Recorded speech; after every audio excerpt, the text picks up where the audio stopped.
Um, so sometimes I think, it's important to use our social platforms to share how we feel um, about things that go on in the world. And last night, my son had asked me the question, are we going to be okay? And, I know that a lot of people are feeling the pain of the recent events that have happened. And I told him that, sometimes things will get worse before they get better. And I wrote him a letter, and it says the following. You see, we sat and watched the news of the different protests happening throughout the country. I mentioned to you that not all protests need to be violent to make an impact. So many of the protests in the 60s during the civil rights movement showed solidarity and unity to make change. Many people came together to help fight for these rights of all different races. Your great-grandmother, Dr. Joyce Clark, marched with Martin Luther King and has fought for social justice her entire life. And at the age of 93, she continues that fight. But people are tired. They are angry. This is something, son, that has been going on for hundreds of years.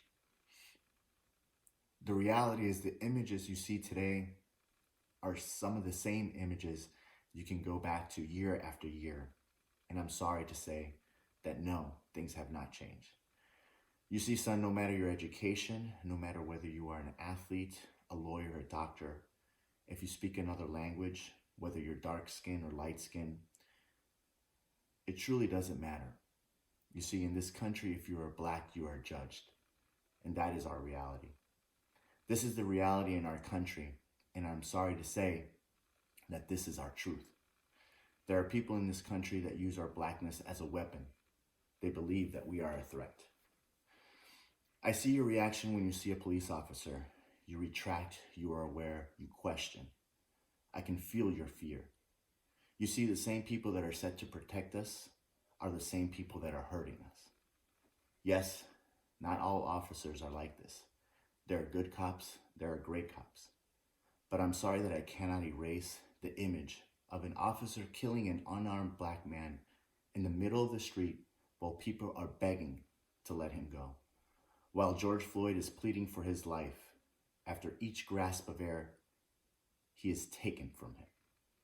There was no remorse. There was no empathy. Empathy. What a word. It means the ability to understand and share the feelings of another. How can you disregard or care for the life of another? How can you not have empathy?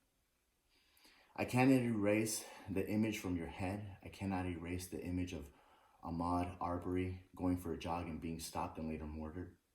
I cannot erase the image of Eric Gardner. I cannot erase so many images from your head. I cannot erase the image of so many brothers and sisters being murdered for no reason. I cannot erase that. But son, these are images that should not be erased. These are things that you need to be aware of, because one day you will have the power to make change. Son, we cannot change how people view us. If somebody is racist, they are racist. We will not change who they are. But what we can change is to put laws in place to stop this racist mentality, to make sure that there are actual consequences to these people, to actions, and not just a slap of a wrist and allow them just to go free, as many times they do. Do you see the leadership in our country today saying that this needs to stop? Ask yourself that question. Who is fighting for us? And that, son, is our responsibility as adults. I have to say that I am truly sorry that we as adults have failed you.